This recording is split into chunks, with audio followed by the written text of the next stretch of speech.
Ahora vamos a hablar sobre el enfoque de la sepsis y el choque séptico. En el año 2016, gracias al tercer consenso internacional, se creó una nueva definición para el diagnóstico de la sepsis y del choque séptico. Y este se llamó pues la sepsis 3. Entonces se define la sepsis como la disfunción orgánica, es decir, la falla de los órganos que amenazan la vida y es causada por una respuesta desregulada del hospedadero a una infección, es decir, hay una respuesta inmunológica tan exagerada eh, hacia una infección que como consecuencia empiezan a fallar los órganos debido a varios mecanismos. Vean cómo ya desde 1904 el padre de la medicina interna decía lo siguiente: salvo en casos excepcionales, parece que el paciente muera por la respuesta de su cuerpo a la infección más que por la propia infección. Es decir, se daban como los primeros conocimientos y las posibles explicaciones fisiopatológicas de una probable sepsis. Ahora bien, ¿cómo se diagnostica? Ya sabiendo que la sepsis es la falla de los órganos debido a una respuesta exagerada inmunológica del cuerpo a una infección, el paso siguiente es encontrar esa disfunción orgánica. ¿Cómo es posible? Se puede identificar como un cambio agudo de 2 puntos en el score de SOFA, consecuente con una infección. Es decir, el paciente eh, se presenta con una infección de cualquier parte del organismo y tiene un cambio agudo de 2 puntos del score de SOFA, el paciente tiene sepsis. Vean que se puede asumir como un SOFA basal de 0 puntos aquellos pacientes en los que no se conoce disfunción orgánica preexistente. De nuevo con la definición en términos laicos, la sepsis es una condición que surge cuando el cuerpo responde a una infección pero lesiona los órganos del organismo.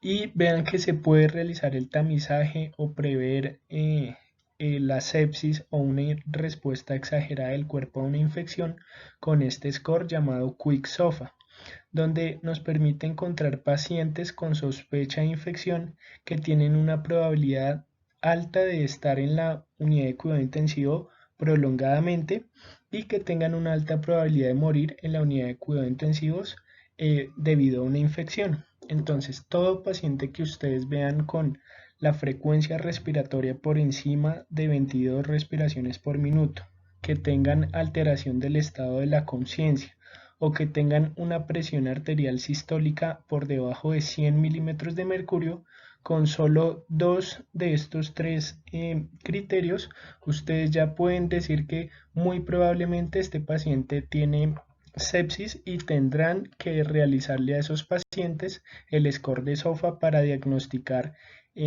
la sepsis. Entonces vean que este es el score de SOFA. SOFA significa el score de evaluación de la falla orgánica secuencial relacionada con la sepsis. Va desde el puntaje de 0 puntos hasta 4 puntos y la vamos a asignar con estos 1, 2, 3, 4, 5 y 6 parámetros clínicos. El primero de ellos es el estado de la respiración, de la oxigenación. Tomando unos gases arteriales y con la diferencia entre la presión arterial de oxígeno y la fracción inspirada de oxígeno, según cómo se encuentre esa PAFI en estos pacientes, asignaremos un puntaje. Es decir, si se encuentra por encima de 400 milímetros de mercurio, pues será un puntaje de 0. Pero si el paciente tiene por ejemplo, una PAFI de 270, se le asignará un puntaje de 2 puntos. Por otro lado, un cuadro hemático nos da evidencia del conteo plaquetario de estos pacientes y le asignaremos un puntaje según el nivel de plaquetas de estos pacientes. Vean que a medida que aumenta la trombocitopenia, mayor se le asignará el puntaje de SOFA. El siguiente es la bilirrubina total, es decir, nos da cuenta de cómo se encuentra la función hepática. A medida que va aumentando las bilirrubinas totales, irá aumentando el score de SOFA. El siguiente es el estado cardiovascular. Este nos permite asignarlo mediante la presión arterial media. Cuando se encuentra por encima de 70 milímetros de mercurio, el score será de 0. Por debajo de 70 milímetros de mercurio, el puntaje será de 1, pero cuando se requiere de la administración de vasopresores para que la presión arterial media esté por encima de 65 milímetros de mercurio, se le asignará otro puntaje. En cuanto a que, por ejemplo, se asignará un puntaje de 2 si la dopamina está por debajo de 5 microgramos por kilo minuto, o se requiere cualquier dosis de dobutamina. Recuerden que la dobutamina va desde 2 hasta 20 microgramos kilo minuto. Es decir, si un paciente se le necesita administrar dobutamina, ya de por sí se le asigna un puntaje de 2. Y vean que a medida que va aumentando la dosis y cuando se requiere epinefrina o norepinefrina, y según la dosis irá aumentando el puntaje del SOFA. El siguiente es el estado del sistema nervioso central con la escala de Glasgow. A medida que va disminuyendo el estado de conciencia de estos pacientes, pues irá aumentando el puntaje y el score de SOFA. Y por último encontramos la función renal y la podemos medir mediante dos parámetros. Primero la creatinina sérica, y a medida que va aumentando, pues irá aumentando el score de SOFA. Y por otro lado el gasto urinario. El gasto urinario nos da de cuenta solamente de la cantidad de diuresis que el paciente ha tenido en las últimas horas, y si es menor de 500 cc por hora se le asignará un puntaje de 3, y si es menor de 200 cc por hora, es decir ya anuria, se le asignará un puntaje de 4 puntos. Entonces vean que para el puntaje el score de SOFA solo se requiere unos gases arteriales, un cuadro hemático, una bilirrubina total y una creatinina sérica. Y ya con la presión arterial media, y si requiere vasopresores, haciendo la escala de Glasgow y midiendo el gasto urinario, pues ya podremos clasificar a los pacientes y asignarles puntos para el score de SOFA. Ahora, les acabo de decir que la sepsis es la falla orgánica en consecuencia de una respuesta desregulada del sistema inmune a una infección.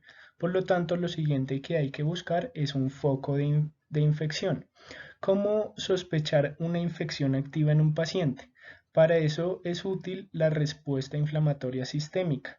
Si un paciente tiene una respuesta inflamatoria sistémica mayor o igual a 2 puntos, es decir, un paciente que tenga fiebre por encima de 38 grados o por una temperatura por debajo de 36 grados, una frecuencia cardíaca por encima de 90 latidos por minuto, una frecuencia respiratoria por encima de 20 respiraciones por minuto o una presión arterial de dióxido de carbono por debajo de 32 milímetros de mercurio, o un conteo leucocitario por encima de 12.000 células por milímetro cúbico, o un conteo de leucocitos por debajo de 4.000 células por milímetro cúbico, o la presencia de bandas inmaduras por encima del 10%, es decir, el paciente febril, taquicárdico, taquipneico o con leucocitosis o leucopenia. Si el paciente tiene dos de estas cuatro variables, muy probablemente ese paciente tenga infección. Recuerde que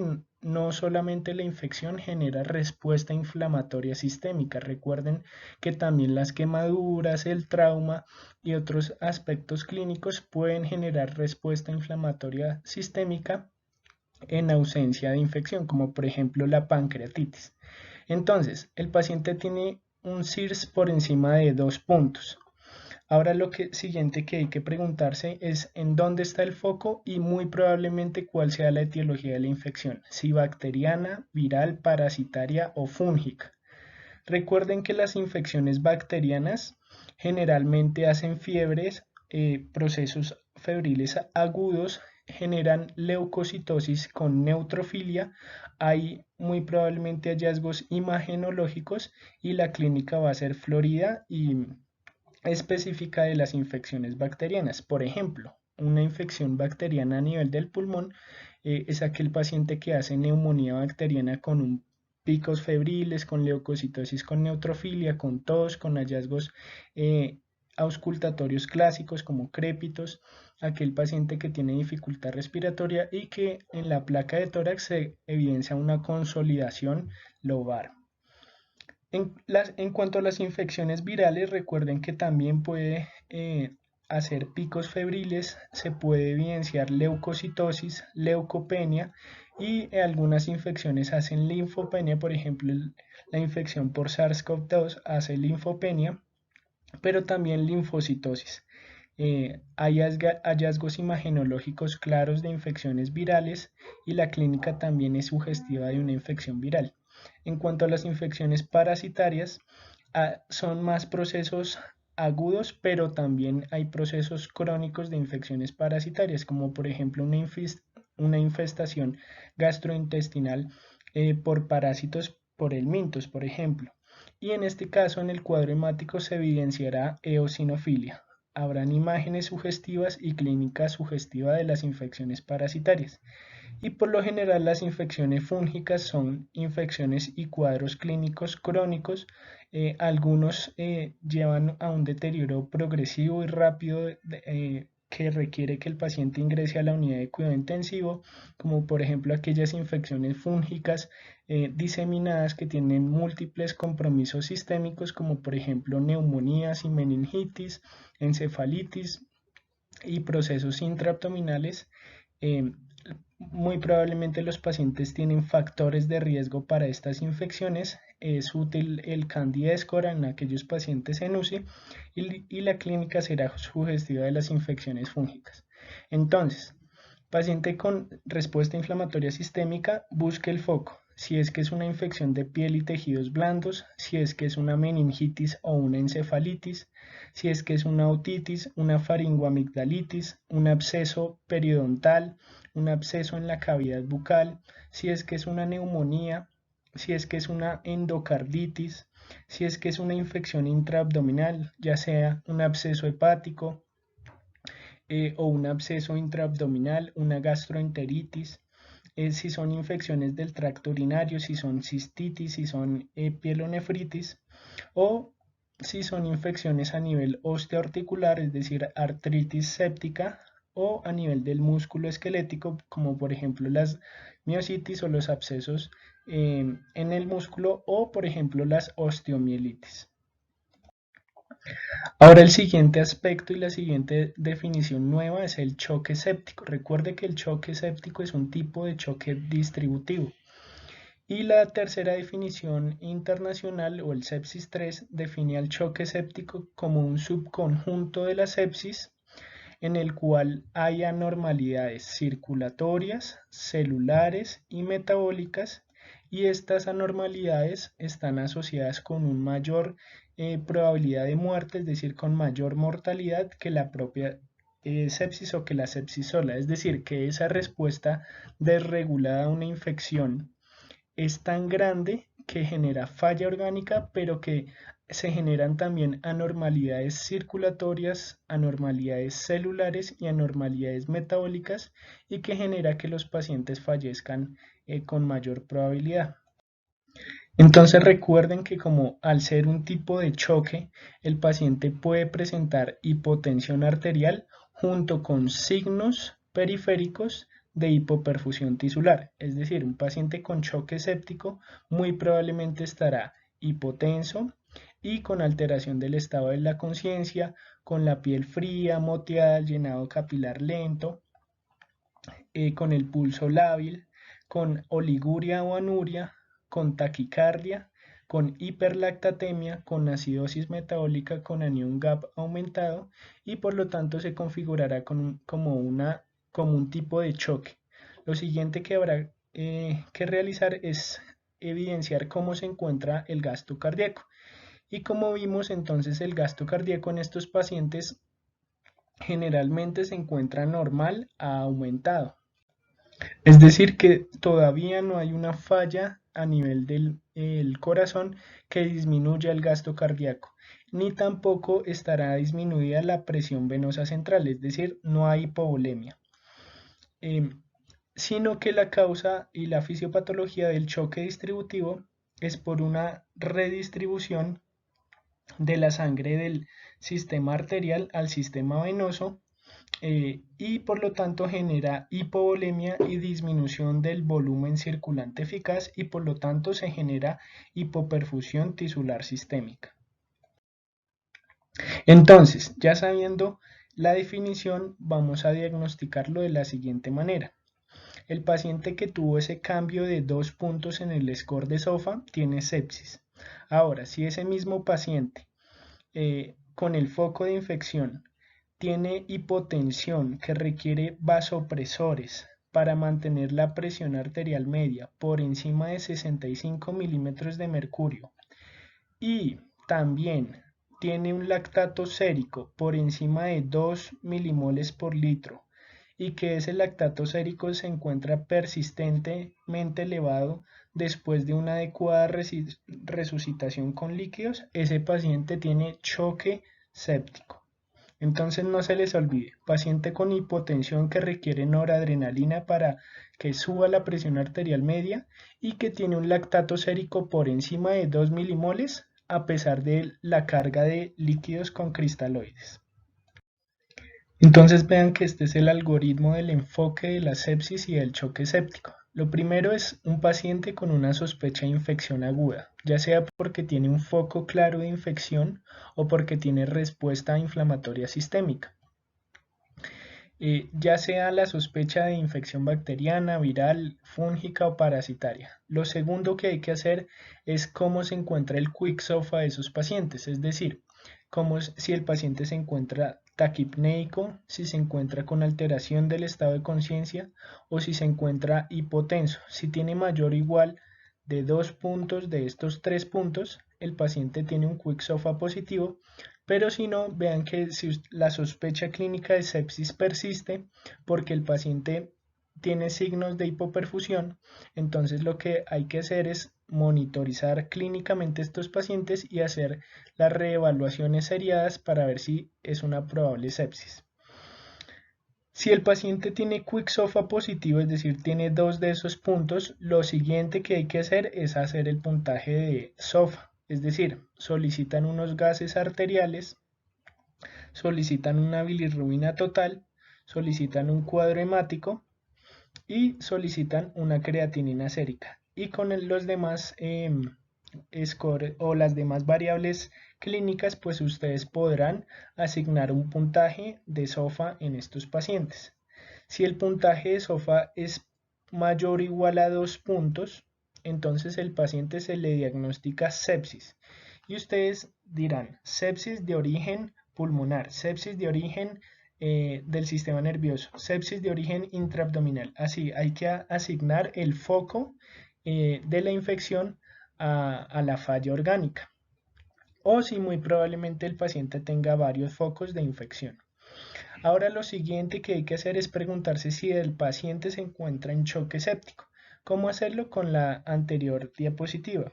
Si el paciente se le requieren iniciar vasopresores porque se encuentra hipotenso y no disminuyó y no aumentó la presión arterial media con los cristaloides, y si se requieren esos vasopresores para mantener la PAM por encima de 65 milímetros de mercurio, y aparte de eso, a pesar de la carga con los cristaloides, el lactato sérico sigue por encima de 2 milimoles por litro, el paciente tiene choque séptico.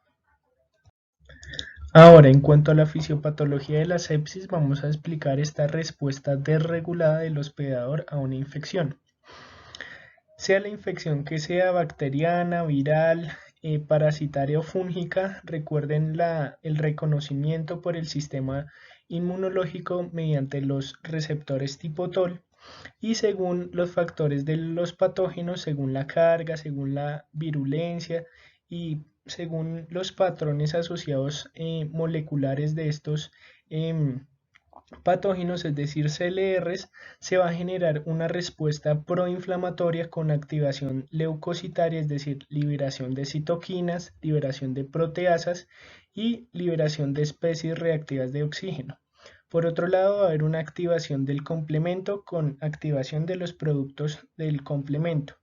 pero también se va a generar una activación de la coagulación y por lo tanto se va a generar un estado procoagulatorio, que a pesar de que ataque a los patógenos, el sistema inmune también se va a afectar las células del organismo y por lo tanto van a entrar en necrosis debido a estas respuestas de activación leucocitaria, de la activación del complemento y la activación de la coagulación, y va a haber necrosis de las células del organismo y con la consecuente falla de los órganos en los pacientes. Y por lo tanto esto va a generar también liberación de patrones moleculares asociados al daño, es decir, los DAMs, y va a perpetuar el estado proinflamatorio del sistema inmune. Por lo tanto, hay una respuesta proinflamatoria con inflamación excesiva que causa daño colateral, es decir, lesión tisular y por lo tanto la falla orgánica. Pero vean que por otro lado, también se va a generar una respuesta antiinflamatoria. ¿Cómo? Mediante la activación neuroendocrina. Vean que el cerebro genera una actividad, un tono vagal mediante la activación del nervio vago, que a nivel del hígado y los intestinos va a liberar acetilcolina y va a generar una inhibición de la producción proinflamatoria de las citoquinas. Y por otro lado, ese tono vagal a nivel del ganglio celíaco va a hacer sinapsis con a nivel del vaso, las células a nivel del vaso, y va a generar una liberación de noradrenalina, que en este caso va también a activar la acetilcolina y va a generar una inhibición de la producción proinflamatoria de las citoquinas. Pero vean que también por otro lado se va a activar el eje hipotálamo hipófisis adrenal con liberación de catecolaminas y cortisol, que recuerden que también tiene un componente antiinflamatorio. Es decir que en este caso ese componente de inhibición proinflamatoria va a generar una alteración de las células inmunes en cuanto a su función y va a generar apoptosis de linfocitos B, de linfocitos T, de linfocitos B y de las células dendríticas. Y por otro lado va a generar una expansión regulatoria de los linfocitos T y una supresión de las células mieloides. Y por lo tanto también va a haber alteración de la fagocitosis de los linfocitos. Y también va a generar una inhibición de la transcripción genética de todas las moléculas y todos los componentes proinflamatorios. Por lo tanto, el paciente, a pesar de tener una respuesta proinflamatoria exagerada, días después va a generar un estado de inmunosupresión con susceptibilidad aumentada a infecciones secundarias. Por otro lado, la falla orgánica con disfunción endotelial y mitocondrial va a estar explicada debido a dos mecanismos fundamentales. Primero, ese estado proinflamatorio exagerado va a generar vasodilatación, va a generar disminución de la presión arterial, va a generar una deformabilidad de los eritrocitos y por lo tanto va a contribuir a la hipoperfusión tisular. Pero por otro lado, vean que esa activación inmunológica, vean cómo los monocitos activan y aumentan el factor tisular, y por otro lado, por mecanismos se va a generar una disminución de la fibrinólisis al haber un aumento del inhibidor del activador de plasminógeno tisular tipo 1 y por lo tanto la fibrinólisis va a estar alterada. Y por lo tanto, pues se va a generar un mecanismo protrombótico, es decir, procoagulante, con trombosis microvascular y que aparte de esa vasodilatación y esa hipotensión, esa trombosis microvascular va a contribuir a la isquemia, a la hipoperfusión tisular de los órganos y de los tejidos periféricos. Pero vean que también por otro lado va a generar un estado de alteración de la función de la barrera de los vasos sanguíneos. Al aumentar el angiopoyetina 2, al haber una disminución de la actividad de la proteína C y un aumento de la trombina, y por lo tanto va a haber una alteración en endotelial, es decir, va a haber lesión endotelial, disfunción endotelial con fuga capilar y edema intersticial. Esto va a generar una disminución o una alteración en la función de barrera del endotelio y por lo tanto también va a generar y va a contribuir a la disminución de la oxigenación y por lo tanto al estado hipóxico de estos pacientes. Pero vean también que al haber una alteración en la oxigenación tisular va a haber una disfunción mitocondrial con liberación de los componentes mitocondriales que va a aumentar el estado de hipoxia tisular y falla orgánica. Y por lo tanto recuerden también la fisiopatología del shock en general, se van a generar la activación de todos esos mecanismos reversibles e irreversibles y compensatorios en estos pacientes. Ahora en cuanto al manejo, en el año 2016 se crearon las campañas o se actualizaron la campaña para la supervivencia de la sepsis. Tengan en cuenta que esta campaña nos da las recomendaciones internacionales para el tratamiento de la sepsis y del choque séptico. Entonces, voy a empezar a nombrar las recomendaciones de la campaña para sobrevivir a la sepsis. La primera recomendación es realizar una reanimación inicial en todos los pacientes que se diagnostica la sepsis por el cambio de esos 2 puntos en el SOFA debido a una infección.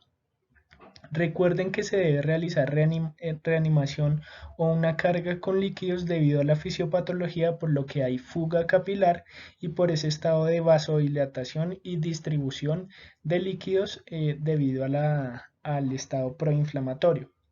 Entonces, la recomendación es realizar una carga con líquidos cristaloides a dosis de 30 cc por kilogramo en las primeras 3 horas. Es decir, calculan el peso del paciente, lo multiplican por 30 cc y digamos dio 2000 cc. Entonces administran esos 2000 cc para una infusión en 3 horas. Después deberán administrar más líquidos según el estado hemodinámico de los pacientes y más adelante les diré cómo. Si la exploración clínica no lleva a un diagnóstico claro, entonces deben evaluar la función cardíaca, es decir, si es que se debe ese choque es a un choque cardiogénico. Deben utilizar variables dinámicas a las estáticas para predecir respuesta a líquidos, más adelante les diré. Y recuerden que la meta es que con esta reanimación inicial la presión arterial media se encuentre por encima de 65 milímetros de mercurio en el choque séptico que requieran vasopresores. Y deben realizar la reanimación con el fin de normalizar el lactato sérico. Es decir, que aparte de que aumente la presión arterial media, el lactato sérico disminuya por debajo de 2 milimoles por litro. La siguiente recomendación que nos da la campaña es en cuanto al diagnóstico. Nos dice que obtengamos 2 sets de hemocultivos, 2 frascos para aerobios y 2 frascos para microorganismos anaerobios, es decir, un total de 4 frascos. Y estos sets de hemocultivos deben tomarse antes de iniciar el manejo antibiótico. El tercer paso es, después de haber tomado esos 2 sets de hemocultivos, iniciar cuanto antes los antibióticos. Se debe iniciar antibióticos de amplio espectro empíricos en un plazo de 1 hora. Es decir, que en 1 hora debemos realizar el SOFA, debemos tomar los hemocultivos y debemos iniciar los antibióticos.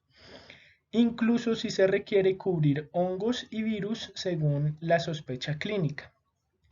No nos dice qué antibióticos específicamente cubrir, sino que nos dice inicia antibióticos de amplio espectro, es decir, cubrir bacterias gram negativas, cocos gram positivos, anaerobios y según sea la sospecha clínica. Eso sí, si usted tiene claro el foco de la infección, es decir, es una neumonía, pues usted iniciará el manejo empírico según las guías de práctica clínica para las neumonías. Si el foco será una infección de piel y tejidos blandos, pues los antibióticos de amplio espectro estarán dirigidos a los microorganismos más frecuentes en la infección de piel y tejidos blandos y así según los focos cualquiera que fuera. Y también nos recomienda que debemos de escalar el manejo antibiótico cuando el antibiograma se reporte o cuando el paciente tenga mejoría clínica. También nos dice que debemos tener en cuenta patógenos de la comunidad y patógenos intrahospitalarios. También nos dice que debemos tener en cuenta para la elección del antibiótico de amplio espectro la resistencia local de su hospital, de su comunidad o de su ciudad o de su país, las inmunodeficiencias específicas de los pacientes, la edad y las comorbilidades y el foco infeccioso. Se sugiere también politerapia empírica, es decir, dos antibióticos de clases diferentes. Es decir, en el caso de, por ejemplo, una infección de piel y tejidos blandos, en un paciente, por ejemplo, diabético, se deberá cubrir estafilococo aureus, meticilino resistente y enterobacterias con mecanismos de resistencia bacteriana. Y por lo tanto esos dos antibióticos pues serán de clases diferentes para cubrir la mayor posibilidad de bacterias en estos pacientes. La duración de los antibióticos en los pacientes con sepsis será de inicialmente 7 días y se puede prolongar a 10 días según el estado clínico de los pacientes. Será mayor si hay una respuesta lenta, si hay focos no drenados, si hay bacteriemia por estafilococo aureus, si hay pacientes con infecciones virales, fúngicas o en inmunodeficiencias. Y por otro lado, la procalcitonina nos dirá o nos será de utilidad para el acortamiento del tratamiento antibiótico o para descartar el origen bacteriano. Sin embargo, según revisiones actuales de la literatura, se ha encontrado que la procalcitonina, más que para descartar un origen bacteriano, para la utilidad es cuando se encuentra disminuida, ya se puede desescalar el antibiótico en esos pacientes. Si hay accesos vasculares, pues habrá que retirarlos pues, para el enfoque de estos pacientes. En cuanto a los vasoactivos, la noradrenalina será el vasopresor de primera línea.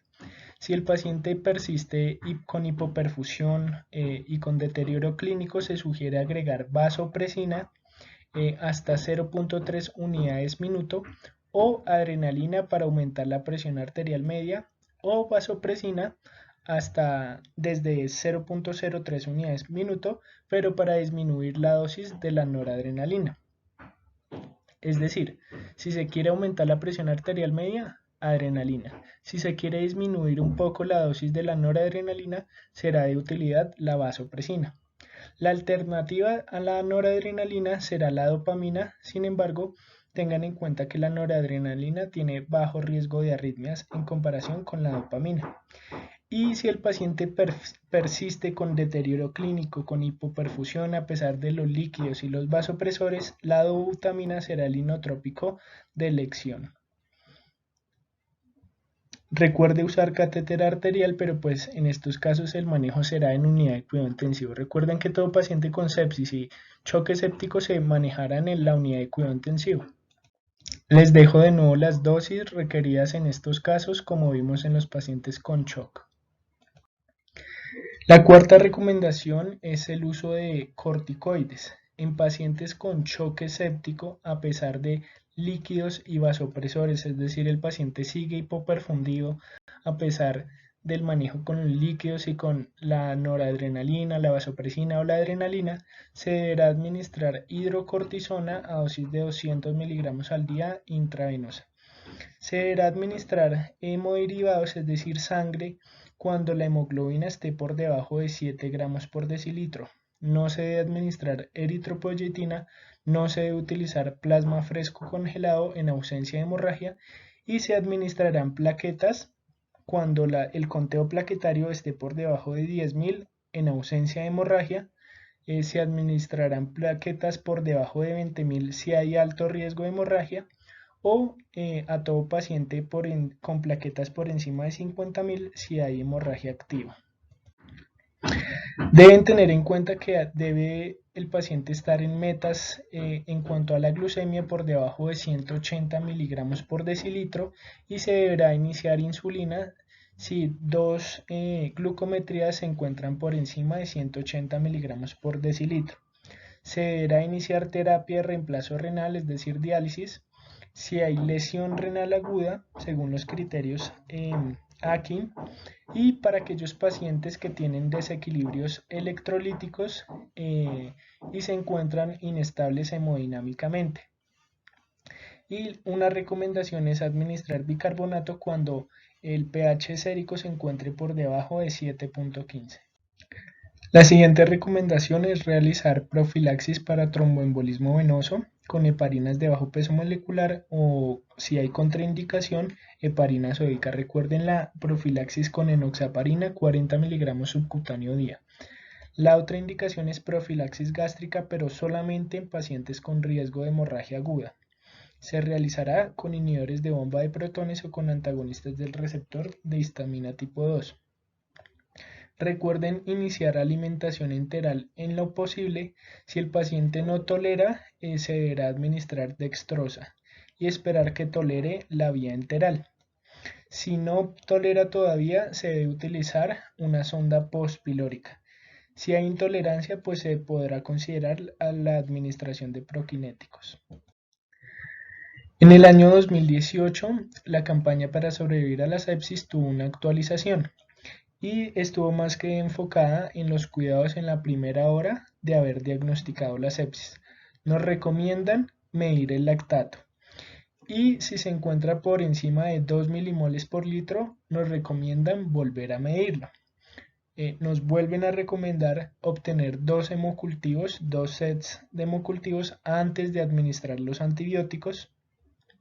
Nos dicen que debemos administrar antibióticos de amplio espectro, iniciar el bolo de cristaloides con 30 cc por kilo si hay hipotensión o el lactato sérico se encuentra por encima de 4 milimoles por litro.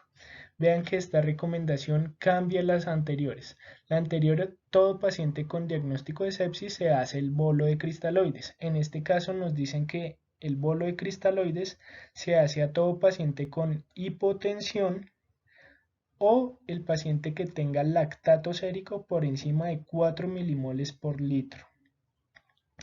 Nos dicen también que debemos administrar vasopresores si el paciente sigue hipotenso durante o después de haber administrado esa carga de 30 cc por kilo en 3 horas para que aumente la presión arterial media por encima de 65 milímetros de mercurio. Entonces, diagnosticamos la sepsis.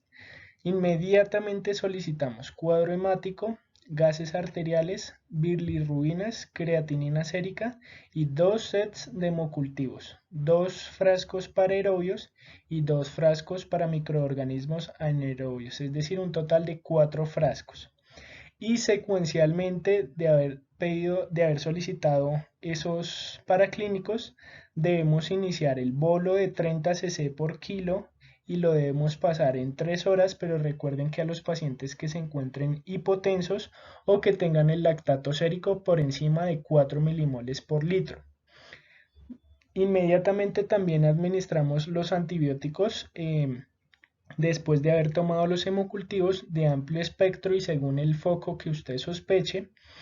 Y si a pesar de los líquidos, esos 30 cc por kilo de cristaloides, el paciente persiste hipotenso o tiene el lactato sérico por encima de 2 milimoles por litro, se iniciarán vasopresores, es decir, inician noradrenalina a dosis de 0.01 microgramos por kilo minuto y lo van titulando. También recuerden el manejo integral y manejar las comorbilidades y el soporte médico según sea necesario e inicie la remisión a unidad de cuidado intensivo. Recuerden cómo se realiza la respuesta a volumen. Recuerden que hay medidas estáticas y medidas dinámicas. En cuanto a las medidas estáticas, se encuentra la presión venosa central que debe estar entre 8 y 12 milímetros de mercurio. Recuerden que se mide la presión venosa central con un catéter de Swan-Ganz. Y hay medidas dinámicas que, a pesar de no poder iniciar o o colocar un catéter de Swan-Ganz en el servicio de urgencias, si no hay disponibilidad, vean que podemos mediante variables clínicas evaluar la respuesta de volumen a estos pacientes mediante las medidas dinámicas. Una es la variación de pulso, 2 es el colapso de la vena cava inferior, 3 es la elevación pasiva de los miembros inferiores y 4 es la variación en el gasto cardíaco o en el índice cardíaco por ecocardiografía. Esta gráfica lo que nos muestra es que en un paciente en el que se realiza un bolo o una carga hídrica con cristaloides, a medida que aumenta la precarga, es decir, esa carga hídrica, el volumen sistólico, el gasto cardíaco, debe aumentar. Y vean la diferencia entre un paciente que no es respondedor a líquidos y un paciente que sí es respondedor a líquidos. El paciente que no es respondedor a líquidos no aumentará significativamente el gasto cardíaco o el volumen sistólico debido a una alteración en la función ventricular disminuida.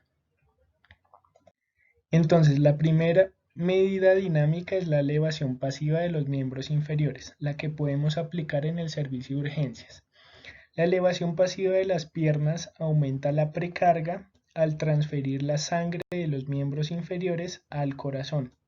El cambio de los parámetros en cuanto a la presión arterial sistólica, a la presión arterial diastólica, la frecuencia cardíaca y el gasto cardíaco si tenemos disponibilidad de ecocardiografía cambiarán en los próximos 60 segundos de haber aumentado o haber elevado los miembros inferiores.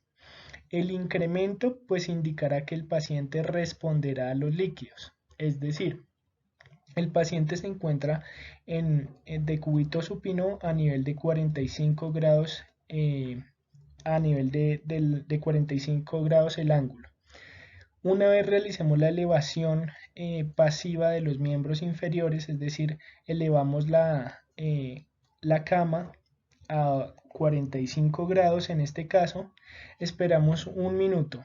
Si el paciente aumenta la presión arterial sistólica, la presión arterial diastólica, si el paciente aumenta la frecuencia cardíaca y si en el ecocardiograma aumenta el gasto cardíaco, el paciente será respondedor a líquidos, es decir, que se le podrá infundir más cristaloides después de esas 3 horas de haber iniciado el bolo de 30 cc por kilo.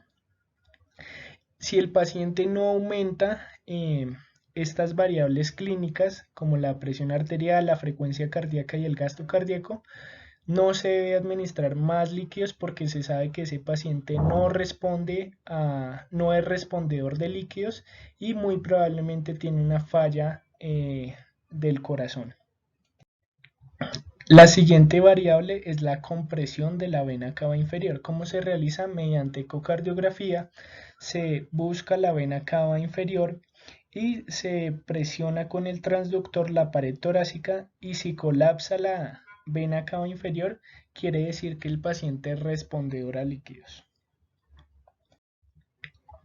Y vean cómo en el modo M de la ecocardiografía también se puede medir el diámetro de la vena cava inferior y si disminuye en la inspiración y aumenta el diámetro en la expiración, en un paciente hipovolémico la colapsabilidad de la vena cava inferior será mayor.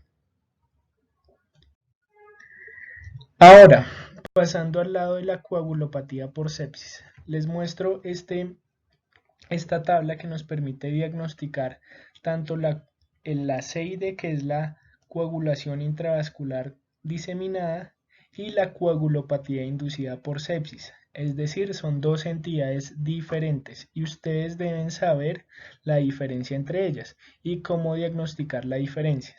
En cuanto a la coagulación intravascular diseminada, tenemos estos criterios para diagnosticar o este score, que es mediante el conteo plaquetario, el dímero D, el tiempo de protrombina, es decir, el PT, el fibrinógeno, y con estos 4 parámetros clínicos asignaremos un puntaje según el rango que se encuentren acá. Por ejemplo, el conteo plaquetario, si es por debajo de 50, se asignan 2 puntos. Si es entre 50 y 100, 1 punto. Y si está por encima de 100, pues 0 puntos.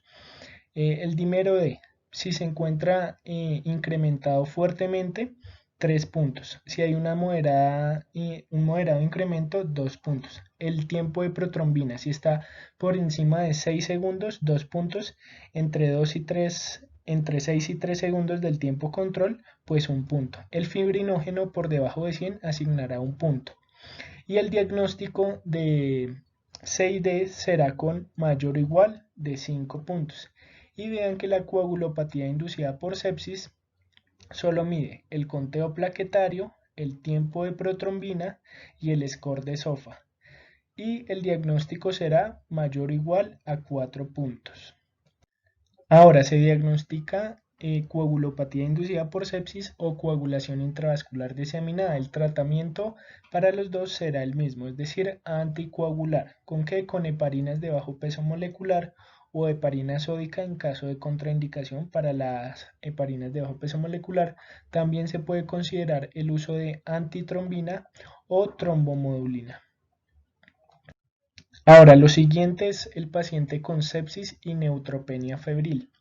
Vean que este algoritmo y esta revisión nos enseña que la neutropenia febril es aquel paciente con fiebre, con o sin síntomas sugestivos de infección, que tiene un conteo de neutrófilos por debajo de 500 células, es decir, 500 neutrófilos por microlitro, o que tiene un conteo de neutrófilos por debajo de 1000 células por microlitro, con un declineo o de 500 células por microlitro en los próximos 2 días. Es decir, que si tiene unos neutrófilos por debajo de 1000, pero se prevé que va a disminuir en los próximos 2 días, tiene neutropenia febril. Lo siguiente que hay que hacer es diagnosticarlo normalmente con el score de SOFA y el Quick SOFA en estos dos casos y se diagnostica la sepsis y tiene los mismos criterios diagnósticos para el choque séptico.